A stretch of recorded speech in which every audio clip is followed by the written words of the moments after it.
में है अल्लाह दोनों जहां में है अल्लाह कौन मकाम में है अल्लाह दोनों जहां में है अल्लाह जिस्म में जामी है अल्लाह जिस्म में जामी है अल्लाह एक ला इलाहा इल्लल्लाह अल्लाह अल्लाह अल्लाह अल्लाह अल्लाह बोलो अल्लाह सिल्ले सकले बोलेन अल्लाहु আকবার आरो जबान खुले बोलेन या রাসূলুল্লাহ गभीर मनोयोग वो যুবকেরা দলে রাখু ইন দি মেন টাইমে আবু বকর সিদ্দিক রাদিয়াল্লাহু তাআলা কে ডাইকা বলতেছেন ওই নবীর এক নাম্বার স্বপ্নের বিবরণ হইল ওই নবীর কাছে পুরুষদের মধ্যে যেই ব্যক্তি সর্বপ্রথম কালিমা পড়িয়া মুসলমান হয়ে যাইব ওই ব্যক্তি কইলে তুমি আবু বকর ওই নবী পাক সাল্লাল্লাহু আলাইহি ওয়াসাল্লাম যাকে প্রধান খলিফা বানাইবেন ওই ব্যক্তি হইলে তুমি আবু বকর সিদ্দিক রাদিয়াল্লাহু তাআলা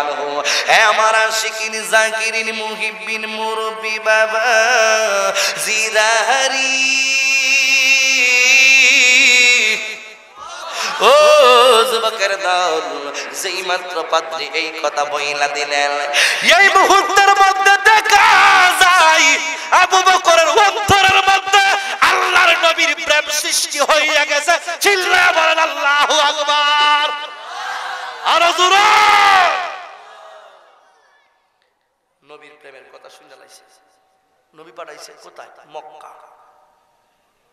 আমি মুসলমান হইব সর্বপ্রথম বলে হ্যাঁ নবী আমাকে প্রধান খলিফা বানাবেন হ্যাঁ একমাত্র ধর্মের নাম হচ্ছে ইসলাম এই ইসলাম ধর্ম গ্রহণ করে সর্বপ্রথম তুমি মুসলমান হয়ে যাইবা সুবহানাল্লাহ বলো এখন দেখা যায় আবু বকরের অন্তরের মধ্যে নবীর প্রেমের আগুন দাও দাও করে জ্বলছে খালি মিয়া বলার আগুন না মনের ভিতরে একটা আগুন আছে আছে কিনা না মনে করেন এক বেটা তার মনে করেন একটা যুবক ছেলে একটা যুবতী মেয়েকে ভালোবাসে আসেনি এরকম ভালোবাসা দিবস গত কয় তারিখে গেছে জানি 14 ফেব্রুয়ারি বিশ্ব ভালোবাসা দিবস আমি বলি এটাকে বিশ্ব বেহায়া দিবস বিশ্ব লজ্জা দিবস বিশ্ববিখ্যাত বদমাশি দিবস হাত তুলে বলুন ঠিক কিনা বলো আমার নবী আমাকে শিক্ষা দিয়েছেন আমি কাকে ভালোবাসবো সন্তান হয়ে মাকে কেবল ভালোবাসতে হবে আমার নবী আমাকে শিক্ষা দিয়েছেন সন্তান হয়ে আমি বাবাকে কেবল ভালোবাসতে হবে আমার নবী আমাকে শিক্ষা দিয়েছেন ভাই হয়ে ভাইকে কেবল ভালোবাসতে হবে আমার নবী আমাকে শিক্ষা দিয়েছেন ভাই হয়ে বোনকে কেবল ভালোবাসতে হবে আমার নবী আমাকে শিক্ষা দিয়েছেন আমার ইসলাম শিক্ষা দিয়েছেন কাকে কতটুকু ভালোবাসতে হবে স্বামী হিসেবে আমি আমার স্ত্রীকে কত ভালোবাসবো এই শিক্ষা দিয়েছেন আমাকে ইসলাম হাত তুলে বলুন ঠিক কিনা ভালোবাসা দিবসের নামে আজকে বদমাশি দিবস পালন হচ্ছে এই ভালোবাসা ইসলাম অ্যাকসেপ্ট করে না কষ্ট হইতেছেন মনে হয় এই ধরনের ভালোবাসা মা বাবা লই দেব জাহান্নামে নাকি দেখো শিক্ষা দুই প্রকার একটা হইল সুশিক্ষা আর একটা হইল কুশিক্ষা মাদ্রাসার ছেলেরা জীবনে মনোনীতা করবো নাকি তখন আপনারা তাহলে হ্যাঁ ওই শিক্ষা আমার করানো দরকার কথা বলুন ঠিক না বেটে ভালোবাসা দিবস 24 ঘন্টা ভালোবাসা বনের আগুন দেখা যায় মনে করেন ওই ভালোবাসা দিবসে মনে করেন বান্ধবীর ফোন দিছে আইতা না কোন আমি যেতাম না ওকে রে আমার কার্যালয় নিষেধ দিছে এখন দেখা যায় এর দ্বারা যে গেছে না 14 ফেব্রুয়ারিতে এই বিরহে বিরহে বিরহে বিরহে এক প্রকার ভিতরে ভিতরে জ্বলতাছে মানে এর মনের ভিতরে আগুন জ্বলতাছে কিসের আগুন প্রিয়তমার প্রেমের আগুন নাউজুবিল্লাহ এটা হারাম হারাম হারাম ঠিক কিনা বলো এজন্য আজকের মাহফিল থেকে একটা কথা আমি বলে যাই ভালো যদি বাসতে হয় নবীকে বাসু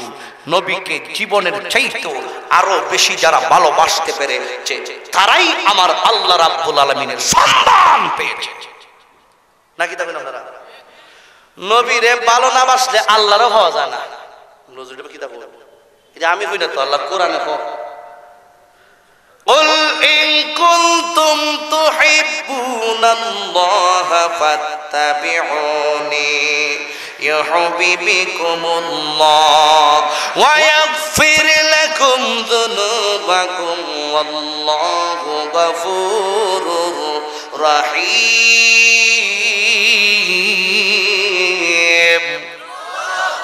আল্লাহ রাব্বুল আলামিন বলেন ইয়া রাসূলুল্লাহ নবী গো ও মায়ের নবীজি আপনি বইলা দেন ইন কুনতুম তুহিব্বুনাল্লাহ যারা আমি আল্লাহ রাব্বুল আলামিনকে পাইতে চাও যারা আমি আল্লাহ রাব্বুল আলামিনের মহব্বত চাও যারা আমি আল্লাহ রাব্বুল আলামিনকে ভালোবাসতে চাও ফাত্তাবিউনি তারা যেন আপনি নবীর অনুসরণ করে তারা যেন আপনি নবীকে ভালোবাসে তারা যেন আপনি নবীকে মহব্বত করার মতো করে গো ও মায়ের নবীজি যারা আপনি নবীকে ভালোবাসবে ওই ভালোবাসাটা হয়ে যাবে আমি আল্লাহর আর ওই ভালোবাসার কারণে আমি আল্লাহ রাব্বুল আলামিন ওয়াগফির লাকুম যুনুবাকুম আমি বান্দা বান্দির জিন্দেগীর সমস্ত গুনাহগুলোকে maaf করে দেই হে আমার আশিকিন জাকিরের মুরব্বি বাবাজিরা আল্লাহর নবীকে ভালোবাসলে আমার আল্লাহ বলেন আমি বান্দা বান্দির জিন্দেগীর সমস্ত গুনাহ maaf কইরা দেই তাইলে ওই নবীকে আমাদের ভালোবাসার দরকার আছে কিনা নাই আরো জবান খুলে বলুন দরকার আছে কিনা নাই হে বন্ধু ও যুবকের দল আবু বকর সিদ্দিক রাদিয়াল্লাহু তাআলার অন্তরের মধ্যে নবীর প্রেমের ভালোবাসা সৃষ্টি হয়ে গেছে এই মুহূর্তের মধ্যে নবী নবী নবী নবী কইরা যখন দৌড় মারতে চাইলেন ইন দি মেন টাইমে খ্রিস্টান পাদ্রী ডাইকা বলে দাঁড়াও আর একটু সময় দাঁড়াও ও আবু বকর শুনি নাও আমার একটা শুভ সংবাদ তুমি শুইনা নাও বলে কি শুভ সংবাদ বলে দিল ইন দি মেন টাইমে খ্রিস্টান পাদ্রী ডাইকা বলতেছেন আমারে আপনি মনে করতেছেন আমি খ্রিস্টান হাকিকতে আমি খ্রিস্টান নই কেমনে আপনি খ্রিস্টান নন বলে আমি তাওরাত রিসার্চ করেছি তাওরাত শরীফের মধ্যে নবীর সম্মানের কথা জেনেছি আমি জাবুর কিতাব রিসার্চ করেছি জাবুর কিতাবের মধ্যে নবীর সম্মানের কথা জেনেছি আমি ইনজিল কিতাব গবেষণা করেছি ইনজিল কিতাবের মধ্যেও দেখেছি ওই নবীর শান কত মহান ও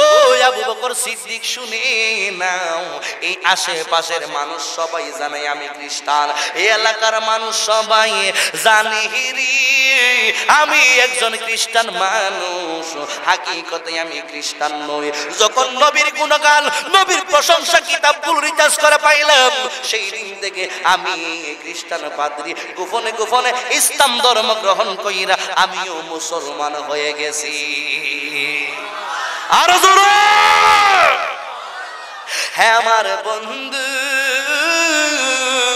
ও যুবকের দল আবু বকর সিদ্দিক রাদিয়াল্লাহু তাআলা খুশি হইয়া গেলেন এবার দৌড় মারলেন নবীর সন্ধানে আমার নবীকে কোথায় গেলে পাইবো কোন জায়গার মধ্যে গেলে পাইবো মক্কা শরীফ খুঁজতে খুঁজতে খুঁজতে খুঁজতে আবু বকর সিদ্দিক রাদিয়াল্লাহু তাআলা শেষ পর্যন্ত আমার নবীর ঠিকানা খুঁজে বের করিলেন আল্লাহর নবীর নুরানি কদম মোবারকের মধ্যে হাজির হয়ে গেলেন ও যুবকের দল আমার নবীর নুরানি কদম মোবারকের মধ্যে আবু বকর সিদ্দিক রাদিয়াল্লাহু তাআলা হাজির হয়ে গেলেন যেই মাত্র আমার নবীকে একটা নজর দেখলো গো এই মুহূর্তের মধ্যে আবু বকর মনে মনে ভাবতেছে হায় হায় হায় হায় জীবনে কত সুন্দর সুন্দর মানুষ দেখলাম কিন্তু এত সুন্দর মানুষ আমার জীবনে আমি কোনোদিন দেখি নাই জোরে জোরে বলুন না সুবহানাল্লাহ আমার নবী সুন্দর না কালো আর জোরে আমার নবী মাটি না নূর আর জোরে এই আকীদা এই বিশ্বাস এই প্রেম আমাদের অন্তরে রাখার দরকার আছে কিনা নাই দেখি আবু বকর পাগল নবীর জন্য হায় নবীকে পাইছি যেই মাত্র দরবারে গিয়ে উপস্থিত গেছে আবু বকর আমার নবী ডাক দিয়েছে আবু বকর আবু বকর মনে মনে কয় আমার নবীর সাথে তো আমার বলেও কোনোদিন দেখা হয়েছে না এই প্রথম কষ্ট দিয়েছে আপনারা শেষ করলাম বেশি লেট করতাম না এই প্রথম নবীকে দেখলাম নবী দিয়ে আমার নামও জানে না, তাহলে নবী জানে কি না? জানেনিও, জানেনি। আরো জবান করে বল নবী জানেনি। কেন? আবু বকর কি নবীজি ফোন দিয়া কইছে আবু বকর আমার দ্বারা মোবাইল আছে, ইন্টারনেট আছে, ফেসবুক আছে? ওই সময় যদি mobile, internet, Facebook, imo Timo থাকতো, তাইলে আল্লাহর যত পয়গাম্বর, আল্লাহর যত নবী রাসূল দুনিয়াতে আসছে, একজনের মুজিজারও বর্তমান যুগের পাবলিকে বিশ্বাস করতো না। কথা কম ঠিক কিনা? আল্লাহ যে আমরা, আল্লাহ তো জানে, ঠিক না বেটি? আমার নবীজি একদিন কবরস্থানের দিক দিয়ে যাইতেছে। কবরস্থান ছিলেন না? কবরস্থান, মানুষ মারা গেলে কবরস্থানে দাফন করা হয় কি হয় না? ভাই, এই কবরে আমি যাব, এই কবরে আমার বাজান যাবে, আপনারা যারা যারা আছেন মাহফিলে সবাই এই কবরে যেতে হবে কি হবে না? একটা মানুষও কবর সারা দুনিয়াতে, অর্থাৎ যে যেখানে মারা যাবে ওইটাই তার জন্য কবর। কেউ যদি পানিতে পড়ে মারা যায়, পানিটা হবে তার জন্য কবরস্থান। কেউ যদি গাড়ির অ্যাক্সিডেন্টে পড়ে মারা যায়, এই জায়গাটা হবে তার জন্য একটা কবরস্থান। লাশের অস্তিত্ব যদি আপনারা খুঁজে না পান, অর্থাৎ যে যেখানে লাশ পড়ে আছে ওই জায়গাটাই তার জন্য একটা কবর। কথা কন ঠিক কিনা বলুন? তাহলে আমরা সবাই কিন্তু কবর পথের যাত্রী, কেউ আমরা দুনিয়াতে বাঁচবো না। সবাই যেহেতু কবরে চলে যেতে হবে, কবরে যাওয়ার কাজগুলো আমার পরে যাওয়ার দরকার আছে কিনা না? তাম পৃথিবীর সমস্ত প্রান্তের কবর নেওয়া যায়, ইমুতে ডাইরেক্ট কথা বলা যায়, চেহারা দেখে দেখে কথা বলা যায়, ঠিক কিনা ভাই? কিন্তু আপনার গরু সেইটা, আর আপনার বাবার কবরস্থান হলো এটা। এই বাবার কবরের সন্ধান, বাবা কি কবরে সুখে আছে না দুঃখে আছে, এই সংবাদটা আমরা কেউ জানি না, ঠিক নেই? আসলে কথা ঠিক নেই? ওই সমস্ত একটা বিশাল কবরস্থানে আমার নবী উপস্থিত হয়ে গেলেন। নবীজি কবরস্থানে, নবীজি দুনিয়া, আর লাশগুলো মাটির নিচে। কিদারে কই যা যাইস না, এক কইরা তাড়াতাড়ি আইও, এক দুল্লা তাড়াতাড়ি এক সাইড আইও। নবীজি দুনিয়া, লাশগুলো কবরে। নবীজি দেখতেছেন কবরস্থানে দুইটা লোকের কবরে বেশি আযাব হচ্ছে। কয়টা লোক? আরো জোরে, কয়টা লোক? দুইটা লোকের কবরের নবীজি দেখতেছেন আযাব হচ্ছে। সাহাবীরা কিন্তু দেখে নাই। বোঝা গেল সাহাবীদের চোখ আর নবীর চোখ একরকম না, নাকি তা কইলাম না? আমি আর আমরা যারা যারা আছি, আমরা আর নবী কি সমান? পার্থক্য আছে নি? এটা আমাদের মানার দরকার আছে কিনা না? আমরা কি নবীর মতো? নবী কি আমার মতো? আল্লাহ সকলকে হেদায়েত নসিব করুক, সকল বলেন আমিন। তো নবীজি দেখতেছেন দুইটা কবর আযাব হইতেছে। নবীজি সাহাবীকে ডাকে, সাহাবী, জি ইয়া রাসূলুল্লাহ, আমাকে ডাকছেন? ওই যে খেজুরের ডাল দেখা যায়, একটা বড় খেজুরের ডাল নিয়ে আসে। সাহাবী একটা খেজুরের ডাল নিয়ে আসলেন, নবীর হাত মোবারকের মধ্যে দিলেন। ইয়া রাসূলুল্লাহ, কি করবেন? কই এখানে দুইটা কবরের মধ্যে আযাব হচ্ছে, দুইটা কবরের মধ্যে এই খেজুরের ডালগুলো রোপণ করে দেব। সুবহানাল্লাহ। নবী দেখতেছে। এখন সাহাবীরা জিজ্ঞেস করেন, নবী গো, বেয়াদবি মাফ করবেন, আযাবগুলো কেন হচ্ছে? এই আযাবগুলো জানার আমাদের দরকার। কেন হচ্ছে কবরে আযাব? তখন নবী বলতেছে, এই কবরটার মধ্যে কেন আযাব হচ্ছে জানো? এই মানুষটা দুনিয়াতে তাকায় অবস্থায় নাফাক ভাবে চলত, তেমন একটা গুনাহ নাই। দুনিয়াতে তাকা অবস্থায় নাফাক অবস্থায় চলত, অর্থাৎ প্রস্রাব কইরা পানি নিত না। আর পানি নিলেও দেখা যেত প্রস্রাবের ফুটা লঙ্গির মধ্যে লেগে যেত গা, কাপড়ের মধ্যে লেগে যেত গা, উরাতের মধ্যে লেগে যেত গা। ঠিকভাবে এফাকটা হয় নাই।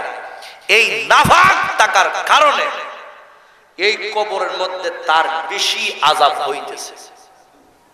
সুবহানাল্লাহ বলেন ফিরবে। আর না এখন নাউজুবিল্লাহ, বেটার খবর আযাব হইতেছে, বেটার সুবহানাল্লাহ বলে এখন নাউজুবিল্লাহ, ঠিক কি না?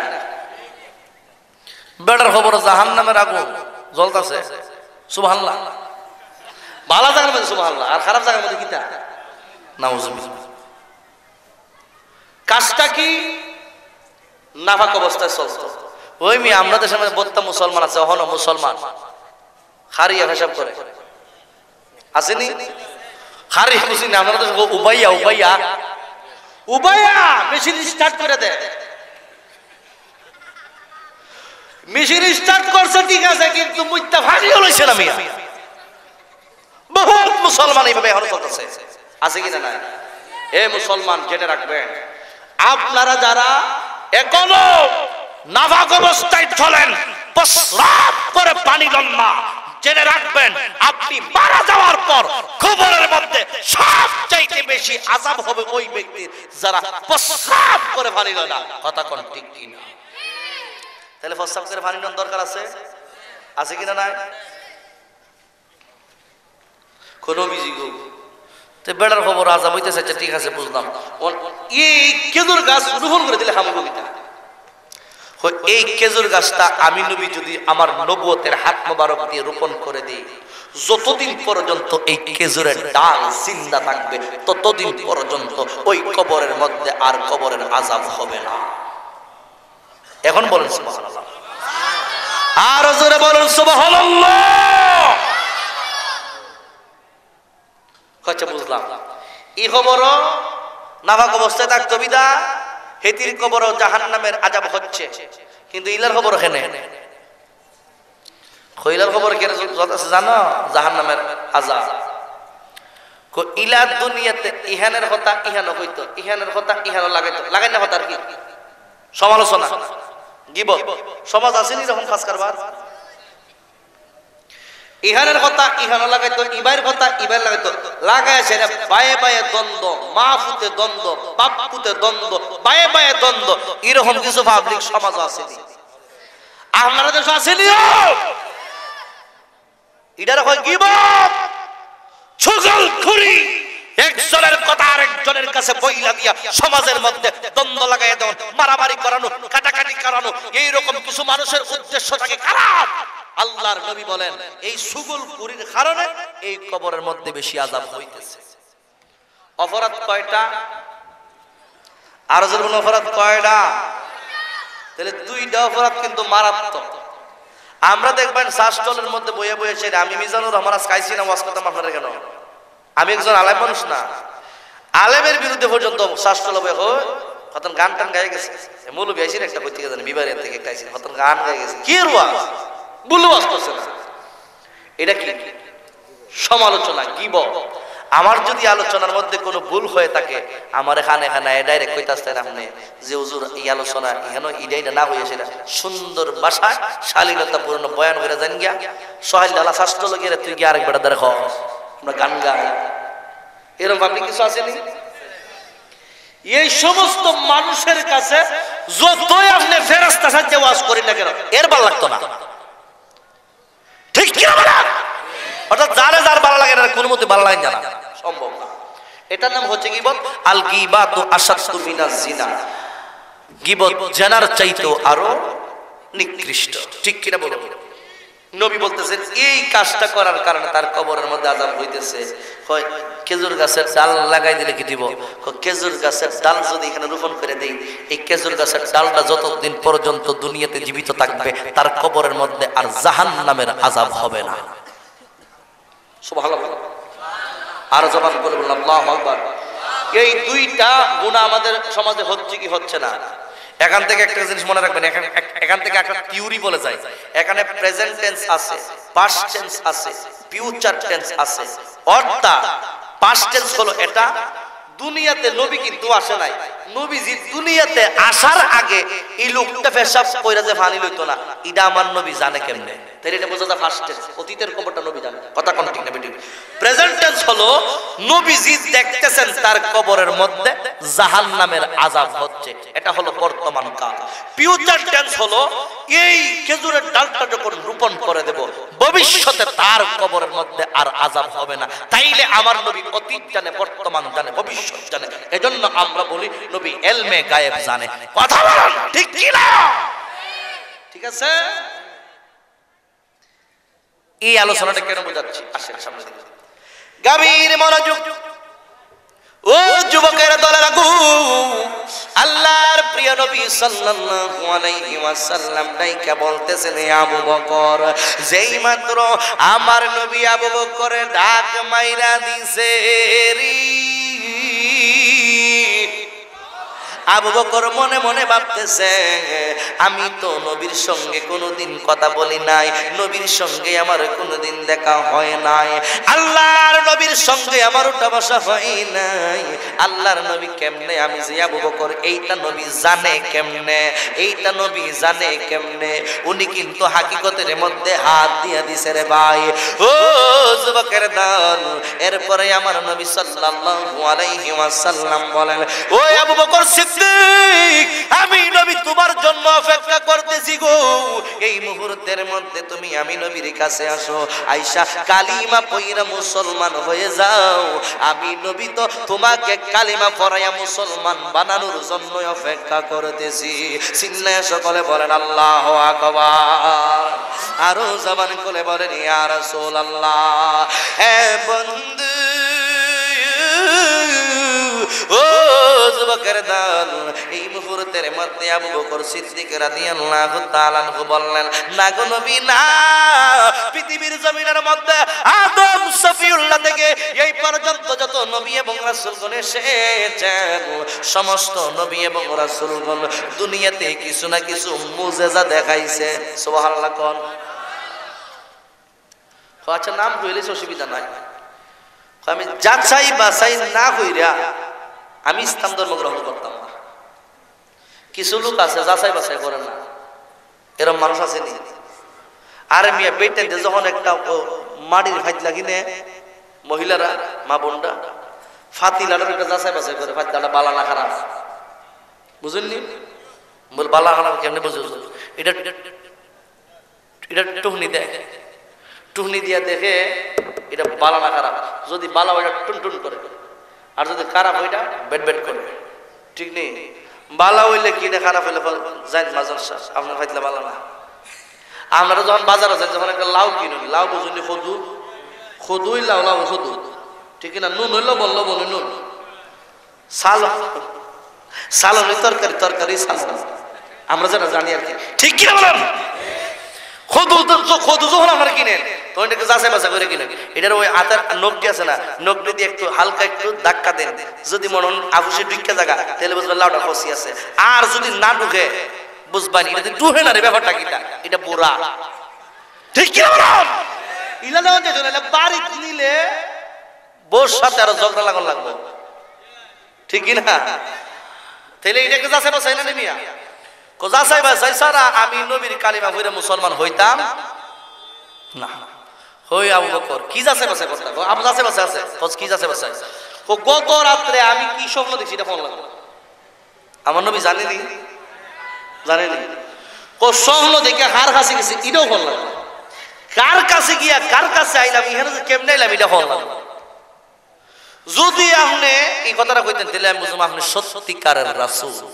আর যখন আমি বলবো, যখন আমি বুঝবো আপনি সত্যিকারের রাসূল, তখন আমি কালিমা পয়রা মুসলমান হয়ে যাব। না সুবহানাল্লাহ, তো আস্তে হয়ে গেল, ফটো বের বাইতে দিন, সুবহানাল্লাহ, কষ্ট হইব, শেষ আর 5 মিনিট। এটা হলো নবীর মুজিজা। আমার নবী আস্তে আস্তে করে ওই স্বপ্নের কথা, কার কাছে গেছিল, কি তা আসে বিষয় সব কইলা দিছে। সুবহানাল্লাহ। এটা একটা কথা থিওরি মনে রাখবেন, নবী এবং রাসূলদের কাছ থেকে যদি কোনো অলৌকিক শক্তি প্রকাশ পায় এটাকে বলা হয় মুজিজা। আউলিয়া কেরামগণের কাছ থেকে যদি কোনো অলৌকিক শক্তি প্রকাশ পায় এটাকে বলা হয় কেরামত। অর্থাৎ কাজা মঈনুদ্দিন চিশতি দেখছেন আনাসাগরের পানিটারে একটা লোটার মধ্যে বের হইছে, পুরো আনাসাগর খালি হয়ে গেছে, এটা হয়, এটাকে বলা হয় ওলি আল্লাহদের বেলায় কেরামত। কথা কোন ঠিক না বেঠিক? আর কিছু বন্ড আছে তন্ত্র মন্ত্রকারী, ফুকি পর্যন্ত লম্বা লম্বা সুর আসেনিও, লাল চালু পড়ছে, জটা আসুল, গাঞ্জা খায়, মদ খায়, মাজারের ভাষা গিয়া বসে সিদ্ধি খায়, গাঞ্জা খায়, আসেনি? এরকম কিছু বাটফা, এরকম কিছু বন্ধ আছে কিনা? এই লাল সালুওয়ালা দেখবেন তন্ত্র মন্ত্র করে ফানির হয়ে দাঁড়িয়ে গেছে গা। আপনি তখন ভাবছেন সর্বনাশ, যে বেটা তন্ত্র মন্ত্র করে ফানির, যেই বেটা ফানির হয়ে দিয়ে একটা জায়গা সাহেব দিলা ফুল তুলি বাদ, ইলা দ্বারা মুড়ি দেওয়া লাগবো। এটারে কয় ইস্তেজরাত। এর কাছে দ্বারে কাছে যাওয়া যেত না, মুরিদ হওয়া তো দূরের কথা, এর দ্বারে কাছে যাওয়া যাইতো। শরীয়ত তরিকত হাকিকত মারিফতের ভিতরে যারা আছে এদেরকে আমরা মানবো, এছাড়া আমরা কাউকে মানবো। কথা বলেন মানবো।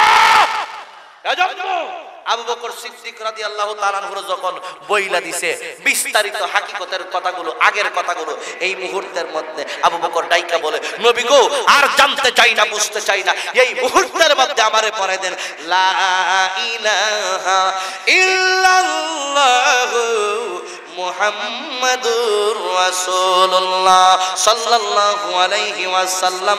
চিল্লায়া সকলে বলেন আল্লাহু আকবার। আর জবানে বলে বলেন ইয়া রাসূলুল্লাহ। ও যুবকের দলের আরি, এই মুহূর্তের মধ্যে আবু বকর সিদ্দিক রাদিয়াল্লাহু তাআলা আনহু কালিমা পয়রা যেই মাত্র মুসলমান হয়ে গেছে গো, মুসলমান হওয়ার কিছুদিন পর কেন সূরা আসর নাজিল হলো, কি জন্য সূরা আসর নাজিল হলো, একটু সামনের দিকে যাই।